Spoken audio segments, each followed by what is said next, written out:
Maswera sei muri yeZimbabwe. Tinokuchingamidzai zvekare kune chimwe chirongwa pano paZim Facebook Secrets and Confessions. Kuri seiko sekwamungava muri kumativi mana enyika. Tadzoka zvekare nemamwe mamessages tichikumbira support yenyu kune avo vanofarira kushandisa Facebook.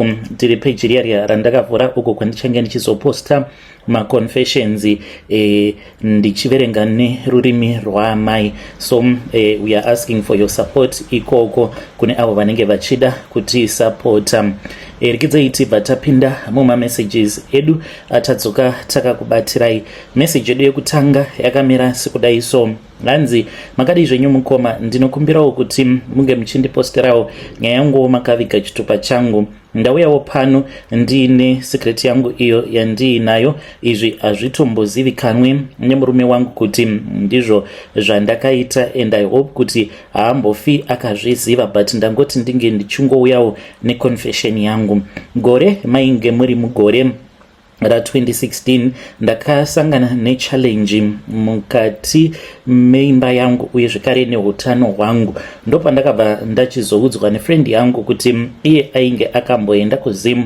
Haana kunge akandiudza kuti paakaenda kuZim ainge akanorara nevamwe profeti avo vatori nemukurumbira. Saka akangonditi kana uchida unokwanisa kuenda, unokwanisa kunobatsirwa. Iye ainge ainewo problem yaainge ainayo yekuti ainge aine umwe murungu uyo waainge achidanana naye. Saka ainge achida kuti murungu iyeye ainge achizomuroora because murungu wacho ainge aine mari yakawanda kwazvo. Saka zvake zvakatoita akatoenda pasina kana 1 year kubva zvaakabva ku1-on-1 naprofeti. Ndokubva atondiudza kuti the guy had proposed after so many years. Saka akazoti mushure mekunge achata nemurume iyeye ndokubva achizomhanya akadzokera zvekare kuna prophet. Murume wacho akazofa 2 months after they had gotten married.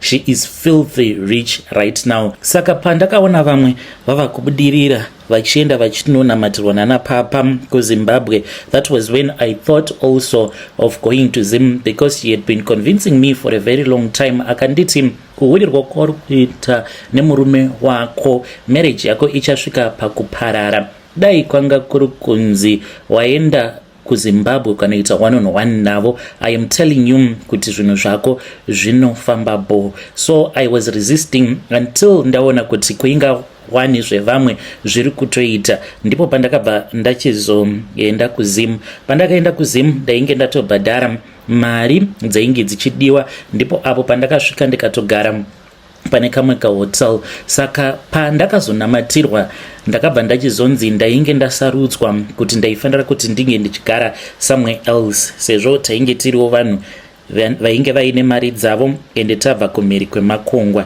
So I did not know kuti muchechi umu munombonyatsokuitwa nezvei. Tainge takangojairawo machechi mamwe atakakura tichiinda vakaita sana Forward in Faith nana AFM, tisingazivi kuti machechi awa anapapa munoitwa yose. I never thought kuti ndingasvika pakuona chinhu chemunhu waMwari live kumberi kwangu, vakamira kumberi kwangu vasina kana chavainge vasina kupfeka. So the day that he was supposed to come and pray for me, I also asked the girl who was my host, ndikamubvunza kuti vachauya kunoko here kuhotel kuzondinamatira kana kuti ndini nditofanira kuti ndige ndichienda kuchurch kunonamatirwa. So the girl then said kuti you are very special mama, hanzi vari kuuya kuzokunamatirai muhotel. Ndikati wow, that is so great.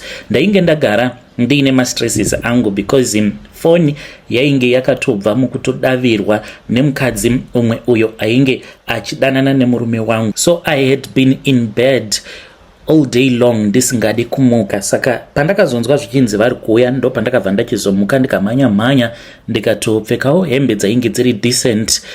Ndokubva ndamirira munhu waMwari kuti ange achiuya kuzondinamatira. Nguva dzakati dzakwana, that was when I received a text message kuti I should get ready. Ende ndainge ndakanzi ndinge ndichitumidzira mapictures naAsha achida kuona kuti ndainge ndakapfeka hembe dzakaita sei. So since she was a woman, I just thought kuti maybe she just wanted to see kuti ndainge ndakapfeka hembe dzakaita sei. Then the man came into my room. He sat down, but chakandinetsa ndechekuti I offered him a chair to sit on.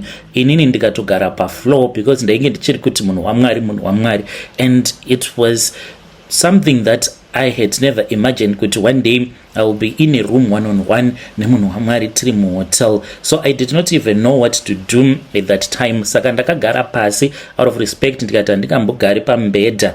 Vakabva vachizoramba kugara pacheya, ndokubva vachizoenda vakabva vachizonogara pabed, ndokubva tachizotanga kutokurukura vachindibvunza everything that had been happening kwandainge ndabva kuUK. I told him, vakandibvunza about my finances, upfumi hwemurume wangu. He was very interested mumari dzemurume wangu. So handizivi kuti chii chakaitika.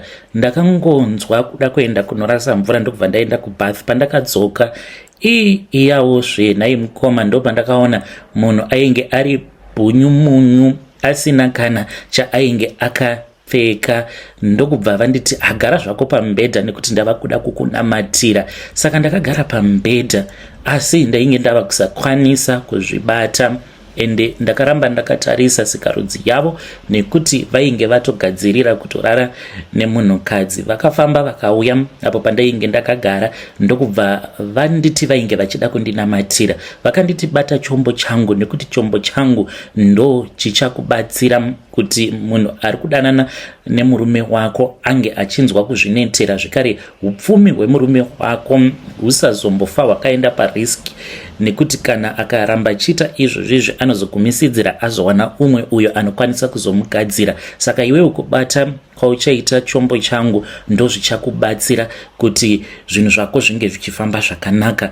Ndainge ndichitya ndisingadi kuti ndinge ndichiita zvinhu zvakadaro. Vakabva vachizonditi, mwanangu, handisi kuda kupedza nguva nekuti ndine vanhu vakawanda vandiri kuda kunobatsira. Sezvo ndainge ndabvisa mari yakawanda, vakanditi vainge vachida imwe mari zvekare on top, vainge vachida mari inokwana iyo kuita 4,000 pounds kuti zvinhu zvangu zvinge zvichizokasika zvaita. Saka ndakabata chombo chavo, vakanditi nditarise mwana wangu. Ndakavatarisa, vakanditi chombo chawabata ichi chakasimbisiwa kuNigeria, ende anenge abata chombo icho chichi haambofi akazosangana nematambudziko zvakare muupenyu hwake hwose. Unobhilivha here mandiri? Ndakati hongu. Vakandiudza kuti kunyangwe zvavo vainge vari munhu waMwari, but vainge vakasimbisiwa nenzira dzechivanhu kuNigeria. Vakandiudza zvimwe izvo zvavakanoitwa kuNigeria pachombo chavo. Vakanditi kana uchibhilivha mandiri, zvinhu zvako zvose zvichaita right.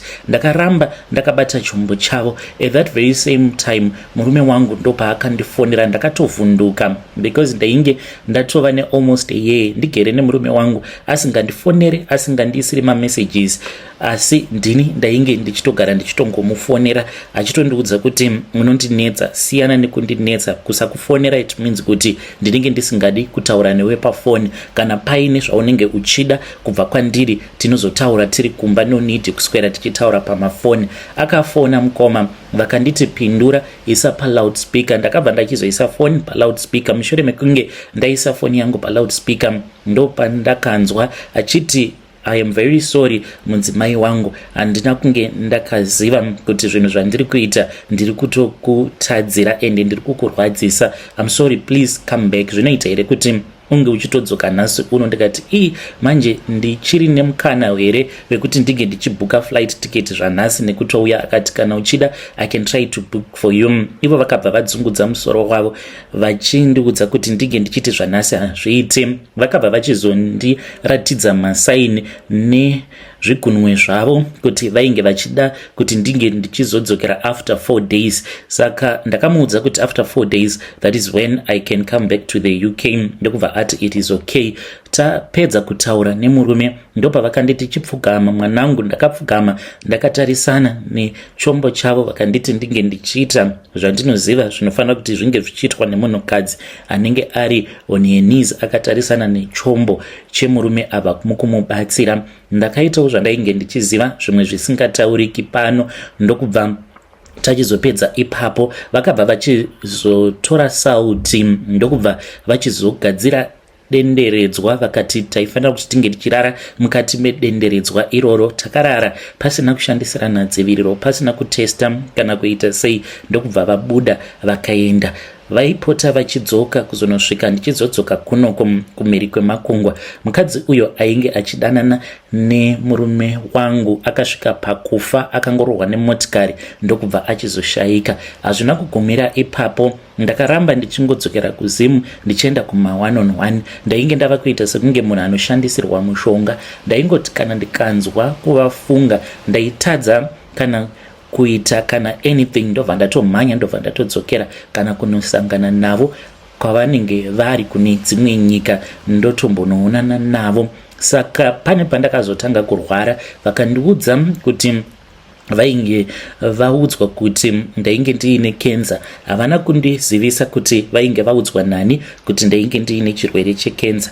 Ndakatanga kuchema ndiri mumaoko avo ndikati zvino ndichaita sei? Zvinoreva kuti ndava kutofaka. Vakanditi hausi kuzofa nekuda kwekuti unodanana neni, simba riri mandiri rinopota richipindawo mauri. Vakabva vachizoti vainge vaine zvavainge vachida kuzonoita kuNigeria, saka ndaifanira kuti ndige ndichizovabhukira maflight tickets nekuvapa mari dzainge dzichidiwa. Ndakaburitsa zvekare imwe mari yainge ichikwana iyo kuita 6,000 pounds, mari yandisina kana kutomboudza murume wangu kuti imari iri kushandei uye zvekare iri kuenda kupi. Pavakabvako vakanditi ndainge ndichifanira kuti ndige ndichichimbidza kuenda kuZimbabwe tinge tichizonosangana, vange vachikwanisa kuzondibatsira. By then ndainge ndava kutoziva kuti vanotobatsirwawo nevanhu vanoita zvechivanhu, saka neniwo ndainge ndava kutotevedzerawo nzira dzechivanhu because vainge vakatondiratidza gwara kuti zvechivanhu zvinotobatsira kutodarika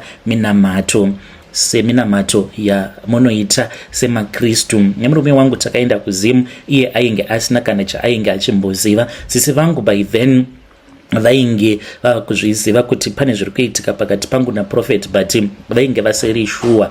Ndaingoita sekunge ndainge ndakapiwa mission yekuti kunoko kwatiri ndinge ndichizovhura rimwe branch rechurch. Saka ndaitobuda nasisi vangu then tobva tanosangana navo. Ipapo ndakatopiwa chimwe chigubhu chainge chiine mvura. Ndakanzi mvura iyoyo ndainge ndichifanira kuti ndinge ndichiinwa. Vakazondiudza kuti vainge vachida kuti ndinge ndichizopinda mutauni ndiri ndega. Vainge vasingadi kuti ndige ndichizoenda kutauni ndiine umwe munhu. Saka ndakabuda pamba ndikaenda kutauni tikanosangana. Ndokubva tachizoenda kune kamwe kalodge kuma outskirts muHarare. Ndokubva tachizoti tapedza kurara tose. Ndopavakazoti sezvo ndainge ndiine kenza ende zvechokwadi ndainge ndava kunzwa kurwadziwa mukati megumbo rangu pachidya gumbo rekuright, ndichinzwa kupisa. Vakanditi ndainge ndatova nechironda mukati megumbo, saka kenza iyoyo ndiyo yainge ichazondiuraya. Ndakavabvunza kuti ndaifanira kuti ndige ndichiita sei. Vakati solution vainge vainayo. Vakandibvunza kuti ndainge ndanwa mvura here. Ndakavaudza kuti mvura ndainge ndanwa. Vakanditi kana wanwa mvura haisi kana problem. Saka zvatava kuda kuita panapa ndezvekuti tikuda kuita inonzi casting. Toda kubvisa mweya uyo uri kukonzeresa kensa mauri, then we cast tobva tachizoisa mweya iwoyo muno umwe munhu. Vakaburitsa rimwe bond paper rewhite, vakaburitsa rimwe bond paper rered, vakaburitsa mapeni avo maviri. Vaiva nepeni yeblack uye zvekare vaiva nepeni yered. Vakabva vachizonditi pabond paper rewhite ndainge chifanira kuti ndige ndichinyora zita rangu nepeni yeblack. Ndobva ndati handisi kuda kufa Mwari, handisi kuda kufa. Ndozvavakanditi ndaifanira kuti ndinge ndichizonyora saizvozvo. Vakabva vachizonditi pabond paper rered ndaifanira kuti ndinge ndichizonyora mazita ehama dzangu dzose dzandinofarira, but vari vana vemudzinza, vakaita sevana vehanzvadzi dzangu nevana vanasisi vangu. Vakanditi ndikuda kuti unge uchinyora mazita ehama dzako dziri munomu muZimbabwe, munhu asati akambobuda muZimbabwe, asati akambotsika rimwe ivhu risiri ivhu remunomu muZimbabwe. Saka ndakaita saizvozvo, ndikafunga vose avo vandainge ndichirangarira dziri hama dzangu dzandinofarira, ndikanyora mazita ehanzvadzi dzangu, macousin brothers kunyanya, uye zvekare nevana vavo. Ndakati ndapedza kunyora kudaro, ndipo pavakazonditi chivhara maziso ako. Ndakavhara maziso angu. Vakanditi ndoda kuti unge ndichipeta bepa iri. Ndakaita saizvozvo. Mushure mekunge ndaripeta bepa ndopavakabva vachizonditi ndoda kuti unge uchijunga pawajunga nepeni. Ndakaita saizvozvo ndikajunga bepa nepeni yeredhi ndokubva vachizobhedhenura bepa riya ndokubva vandiratidza apo pandainge ndaita maki. Saka painge paine umwe mwana musikana, mwana wehanzvadzi yangu, ndiye ainge aine zita rake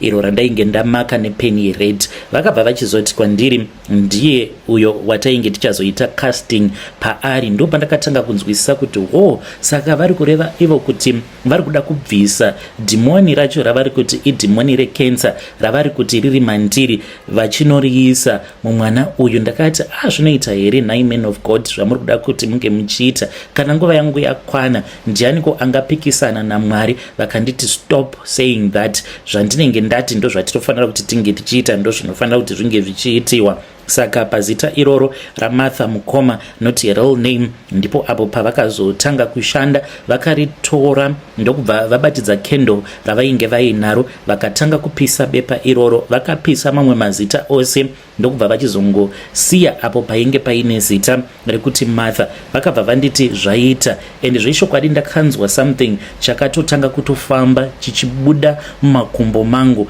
apo pandainge ndakamira pavakanditi enda kusaidi ndikuratidze. Ndo pandakabva ndaona kuti pandainge ndakamira painge pakazara hurwa uhwu hwakabuda nemuzasi metsoka dzangu. Vakabva vanditi iri ndo dhimoni rinokonzeresa kensa. Hurwa ihwohwo hwainge huchitofamba huchiita kunge gonyeso. Vakabva vachizotora chibepa chiya ndokubva vachizochiisa pasi chipenga chechipepa.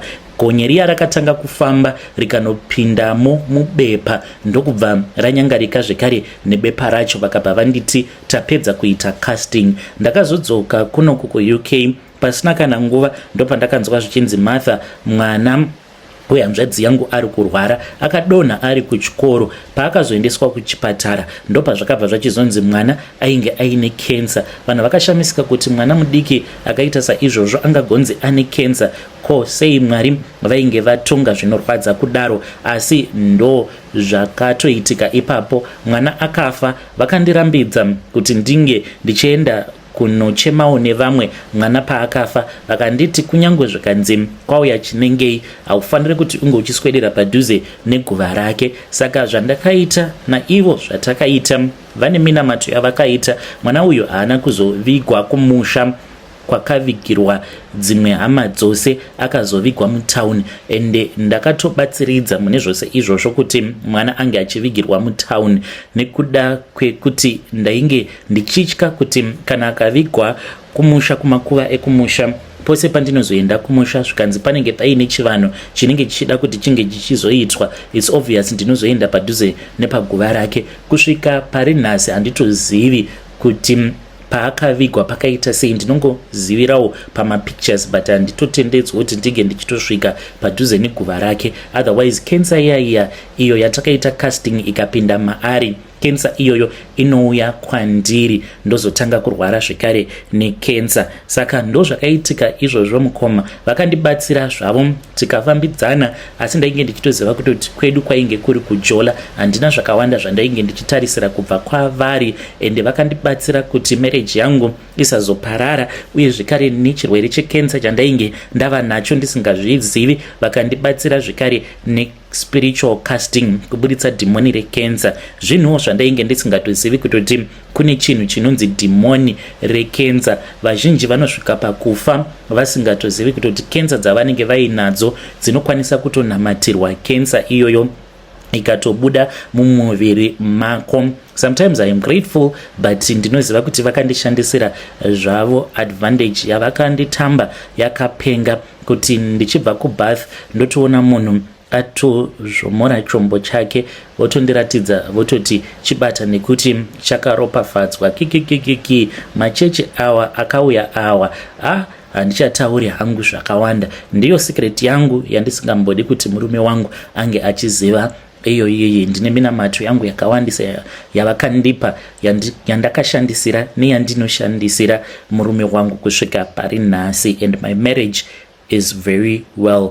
Ndiyo confession yangu. Kana mukaposta muzondizivisawo ndichange ndichizoteverera ndiri mucomment section.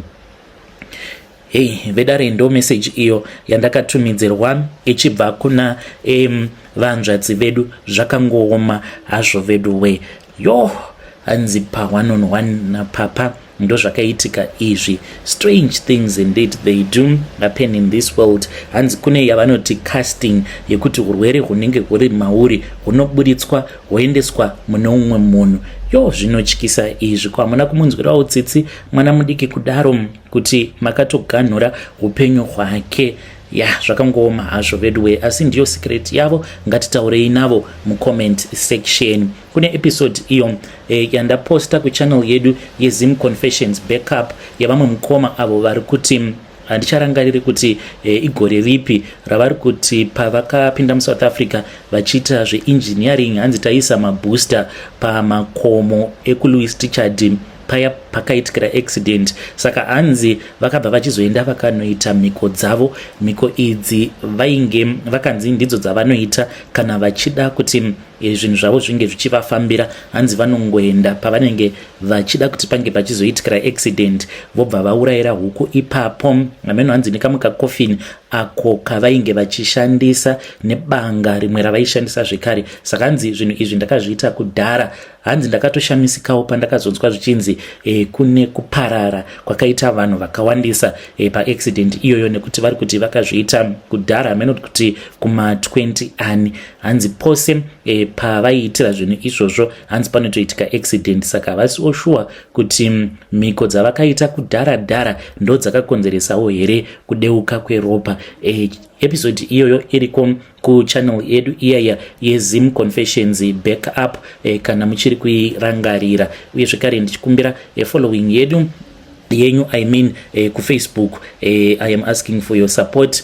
Pakaipa tichiri pa 80 followers, but rimwe page riya riri kufamba. The main page tatova mu almost 41,000 followers. Saka iri ratikuda kuposta nyaya dzechishona chete ndo risiri kufamba, tingori pa 80 followers. So I am asking for your support guys. If you keep on supporting me, kana kuri kunzi zvikaitawo kuFacebook, I will also tell you the journey of the transition from YouTube to Facebook. Ndichikuudzai the difference between YouTube ne Facebook. Zvimwe kuda munokwanisa kuzongoshandisawo ma-ideas iwawo pama-pages enyu amunenge muinawo, because that one, the main page, it is going viral. So far rava nema-views anodarika 15 million views kubva pandakarivhura page iroro. Ndikangoti from last of last week maybe ndo patakawana 15 million views. So please support me on the other page uko kwandichange ndichizoposta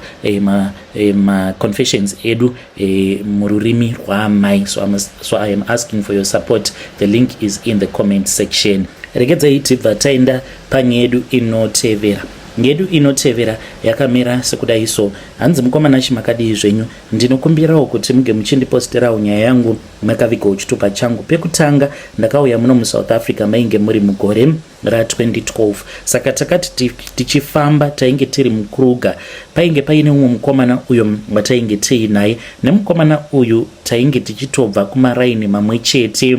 Saka tainge tichigara muMbare. Iye ndiye ainge aine connection yevanhu vatakazouya navo. Saka munhu wandaingozivawo mukungofamba ainge aine kabhabhashop kake. Saka pandakati nerimwe zuva ndiri pakabhabhashop pake ipapo ndo pandakanzwa vachitaura nenyaya yekuti vainge vachida kuti vange vachiuya kuno kuJoni, vainge vatogadzirira. Saka ndakabva ndachizotaurawo nemubereki wangu ndokubva ndachizopiwawo mari yekuti ndige ndichizobatana navo. It's not like we were best friends, taingovawo vanhu vaingogara musame ghetto. Saka ndataura navo vakamboramba asi vakazobvuma. Ndipo patakabva tachizosimuka, takasimuka wainge uri musi weSaturday, ndokubva tachizokwira rimwe rori paroundabout, ndokubva tachizoburukira zvedu muBeit Bridge. Tava muBeit Bridge tainge tiine hama yeumwe uyo wandichati Francis. saka iye ndiye ainge aine connection nevanhu vainge vachifanira kuti vange vachitiyambutsa. Rainge riri dhiri rainge riri ball because ainge achitoshandawo mumesina, saka ainge achitoti murungu wangu ari kutotsvaka vanhu vakawandisa zvekuti kunyange hama dzenyu dzinokwanisa kuzotowanawo mabasa painge pasina kana problem. Saka munhu watainge takamirira haana kukwanisa kuzouya, ende makore acho iwawo vanhu vazhinji vainge vasina mafoni. Zvavaingoita vaingoenda vobva vanomumirira pamba peumwe mukadzi uyo aitawo zvekubika sadza achitengesa muBeitbridge. Saka takagarapo pamba ipapo kwemazuva akati wandei. Mushure mekunge tagarapo pamba apa kwemazuva akawanda, munhu asingauyi nekuti ainge achifanira kuti ange achibva kwaMutare, ainge achishandawo mumesina zvekare but achiita basa rekuyambutsa vanhu. Saka sezvo painge pasina ainge achikwanisa kumubata pafoni, muchinda watainge tiinaye ainge achiziva nzira akabva achizoti pano tava kutoronga zvekutoti tinge tichitoyambuka tiri toga. Saka painge paine rimwe timu iri rainge riri rekwaMarange, rainge richitaurawo nyaya dzekuti vainge vachida kuyambuka. Vainge vasinawo mari sesu, even though kwainge kuine zvirori izvo zvaitakura vanhu zvonokusiyai kudhuze nekurwizi motoyambuka mobva matobudira kumesina. Saka varume ivavo vakati vainge vachiziva dzimwe nzira dzekuti munofamba then kana mafamba mozokwanisa kuzoyambuka, but vainge vachiti panofambwa muswere wese wezuva muchifamba, usiku hwese zvekare muchifamba. Saka vatainge tiinavo vaiziva nzira vakabva vachizoti taifanira kuti tinge tichizobatana nevarume ivavo, uye zvekare vainge vachiti kwavainge vachiziva kwainge kuine maprazi kwana Mai Maria, vainge vachiziva nevamwe vanhu vainge vachishanda mumaprazi, vakati tinokwanisa kuzoenda ikoko, siyanai nemesina haina mari, handei kumaprazi. Takazobatana navo varume ivavo, takazogumisidzira tava 10 mukufamba kwedu. Saka tichifamba kudaro mukomanashe wakati hwava usiku, ndipo apo umwe mukomana uyo watainge tiinaye akaminyuka gumbo. Aminyuka gumbo kudaro mukomanashi padhabulapo hakuna anomirira umwe munhu. Handizivi kuti chii chakaitika, kuti akatemwa nenyoka here kana kuti akarumwa nei, because akaridza mhere akati ndarumwa kani. Saka varume vatainge tiinavo vainge vaine matochi, vakati kuti tinge tichibatidza matochi hazviite nekuti tinokwanisa kuzozvitengesa. Taitonzwa kutoti painge paine chimwe chinhu chainge chichishinyira padhuze nepaainge ari, asi kuti tinge tichibatidza matochi zvainge zvisingaite. Vakamubvunza kuti ainge achiri kukwanisa kufamba here, akati hongu ndiri kukwanisa kufamba. Ndokubva tatanga kufamba, but ainge ofamba achiita zvekukamina. Takafamba mukomanashi kuda about 3 kilometers, but ainge ava kusakwanisa kunyatsokufema zvakanaka. Ndokubva ati varume ndikuda kugara pasi. Akagara pasi, takazongomusiya akagarapo pasi ipapo. Umwe murume watainge tiinaye akangobatidza foni yake kunotarisa gumbo rake mukoma, rainge razvimba raita black, ainge asinganyatsokugona kufema panguva yacho iyoyo. Ndokubva vati uyo atofa uyu, hakuna kwatichakwanisa kuenda naye, ende kana tikada kumutakura by the time yatinozonosvika kwana Mai Maria anenge atofa uyu. Mukoma takamusiya achingochema achiti varume musandisiya. Akatanga kubuda rimwe furo rainge rakawanda mumukanwa, uye ainge ava kuita zvekugwina. Saka vamwe ndivo vakati akatemwa nenyoka, vamwe vakati aiwa hakuna nyoka inodaro. Takangomusiya mukomanashi arimo musango kudaro, tikafamba usiku hwose. Mangwana acho makuseni ndipo patakazoona prazi rekutanga, tikanzi tainge tatova padhuze nekunonzi kwana Mai Maria. Tasvikako nyaya yakaitika musango, ndaifungidzira kuti tainge tichazoudza vanhu kuti tainge tiine umwe wedu uyo watainge takasiya musango, asi mukoma takatongoti tichitongosvikawo, pachitosvika matrakta achitouya kuzotora vanhu, tikatonyoresawo mazita edu, tikatoenda kumunda, tikatoswera tava kutoshanda. Saka ndainge ndichiti ndichazodzokera kumusha ndobva ndachizonoudza vabereki vake kuti ndo zvakaitika paari. Saka ndakazotora makore akawandisa mukoma, ndakazorova almost 6 years ndisina kumbodzokera kumusha. Ndakazotodzokera kumusha mushure mekunge amai vangu vashaika, but by then vainge vakadzokera kumusha kumasvingo kwedu kwatinobva, saka handina kuzoita hanya kuti ndinge ndichizoenda kumbare. Saka sezvo zvinhu izvi zvakaitika kudhara nekwacho kwatainge tichigara mukoma, handizivi kuti ndingazvirondedzera sei. Ndiri munhu agarisa muSouth Africa zvekuti iyo Zimbabwe pachezvayo ndinotorasika kunyange tiri kwedu kumasvingo, because ndinokwanisa kurova kana 4 years ndisati ndakwanisa kudzokera kumba nekuda kwenhamo yandinenge ndichisangana nayo mukurarama kwangu, zvinhu zvangu zvisingafambi zvakanaka. Saka pandinotoenda kumba ndinotorasika zvekuti kuzoenda kuHarare rinenge ratova drama. But murume uyu anogara achiuya kwandiri anoti ndikuda kuti unge uchienda kunoudza hama dzangu kuti ndakatsakatikira musango, vaudze kuti vange vachizviziva, nekuti iye anoti kwavari vanotofungidzira kuti ndiri kudya rifa muno mumujoni ndichiita zvevanhukadzi, asi ndakasotsakatika kudhara. Ndinongomurota, so dzimwe nguva ndinokwanisa kungoti pandinenge ndava kuda kurara ndinongoona kavision anongo apia mumba mandinenge ndiri, obva atonditi shamwari enda unoudza kahama dzangu kuti ndakaparara, ndiri musango ndakaparara, ndiri kungodzungaira, handisi kukwanisa kudzokera kumba kwavari. Saka handizivi kuti ndingabatsirikana sei mhuri yeZimbabwe, kuti munhu uyu angava ari iye here akabata upenyu hwangu, koingawani ipapo tainge takatowanda vanhu vaaitowirirana navo, ingawani vainge varipo, kusei vasina kuenda vakanoudzawo hama dzake. Wai achida kuti inini ndinge ndichienda kunoudza hama dzake? Mutoro wacho wakanyanyisa mukoma. When you post my story, please tell me, ndichange ndichizotevererawo ndiri mucomment section. Vedare ndo message iyo yandakatumidzirwa ichibva kuna mukoma vedu. Ngatizamei kuti tinge tichitaura navo mucomment section. Yo ya pakaipa strange things they do happen in this world. Ngatizamei kuti tinge tichitaura navo, but inini ndinoona sekunge dai mazama kuti munge muchienda mungonoudza hama dzacho pamuchaendawo kumba ipapo, even after 4 years sezvamuri kutaura, then mungotokwira mubva mati muHarare.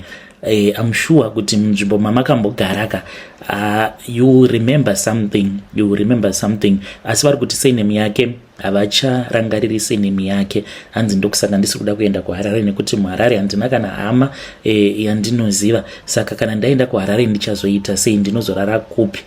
But kana kuri kunzi mune chido munokwanisa kungoendawo muarea imomo mungotaura nyange first name. I'm sure kuti panenge pachiri nevanhu vanenge vachiri kugaramo muarea imomo vanenge vachitomuziva. Hanzi akatsakatikira musango. Kana mukatipa zita rake ndinokwanisa kuzoriverenga zvekare panapa. Vagariwo veMbare vanokwanisa kuzotibatsira kana kuri kunzi vanenge vachimuziva munhu iyeye. Zvakangoma hazvo vedu. Kana zvakaitika zvekare kwamuri kuti muchifamba padouble up munhu akasara musango, you can also come to my inbox and then you can share with me your own side of the story. Ngatisanganei zvekare mune zvimwe zvirongwa zvinotevera.